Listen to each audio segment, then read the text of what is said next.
విశ్వాసంతో ఆయన దగ్గరకు వచ్చి ఆయన దగ్గర ఉన్నాయి స్వతంత్రించుకోమనే చెప్తున్నాడు.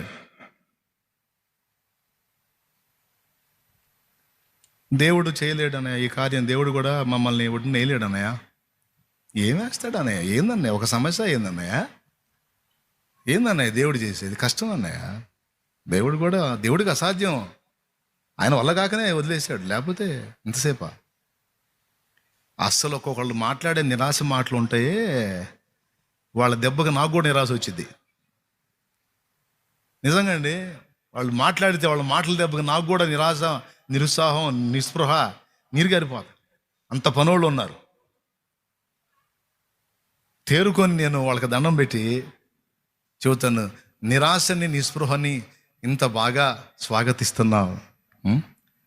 అదేదో విశ్వాసాన్ని బట్టి దేవుని బట్టి పలకరాదా? దేవుని బట్టి మాట్లాడరాదా? జలములలో బడినే వెళ్ళిన అవి నా మీద పారవు.